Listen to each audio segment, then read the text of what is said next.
So how do you actually control urges and vices? This is one of the most challenging things that I've ever had to face in my journey of entrepreneurship and trying to develop to be the best version of myself. And the hardest part of it is the impulse control. How do you control this? Impulse control, if you're not sure what that is you have the urge to do something, but do you act on it or not? And if you have good impulse control, it means you don't act on something. So for example, if you see a piece of cake in front of you that you know is bad for you and you know you shouldn't eat, but you eat it, you have bad impulse control. But if you see it and you think, no, I'm not going to eat it, even though you've got the urge to want to eat it, and instead you walk away, that is good impulse control. And this is a muscle that needs to be trained consistently. And this is trained by doing hard stuff and hard work all the time. Doing the hard stuff even when you don't feel like doing it. So for example, if I wanted to go to the gym, but my impulse is telling me, and my mind is telling me, I don't want to do this, I don't want to go to the gym today, and you tell it, no, I'm going to go to the gym anyway. That means you have good impulse control because you've told it no. It means that you're not going to do what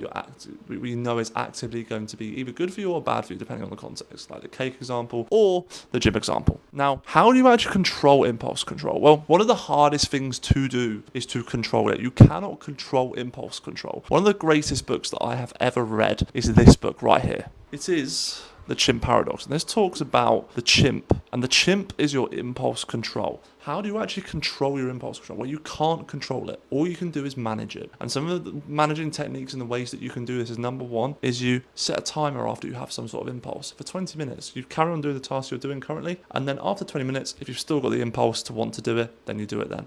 But by that point, your logical brain will take over. And then you'll come to realize that, no, this isn't what I actually want to do. Instead, I actually want to make sure that I keep developing and getting better. By the way, if you haven't read Chimp Paradox, really good book, recommend reading it. With that in mind, impulse control, how do we control this? Well, there's 20 minutes. What else can you do? Well, you can make sure that you don't go against your word, and you can write things like sticky notes to yourself, notes, quotes, things like that help you to understand and reassure your reason why. If you have a stronger why around why you're not going to do it, and you're clear, very clear goal and 100% clarity, you won't do it. And so that's something that's really helpful as well, having a clear goal, clear direction with 100% clarity on what it is, and then just keep going no matter how tempted you are to do something. Obviously really easy to say, a lot harder to do, and I'd be lying if I said that I'm 100% perfect, because I have folded on stuff before, and I still probably will fold on stuff in the future. But what you've got to do is get yourself back up and just keep going. Simple as that.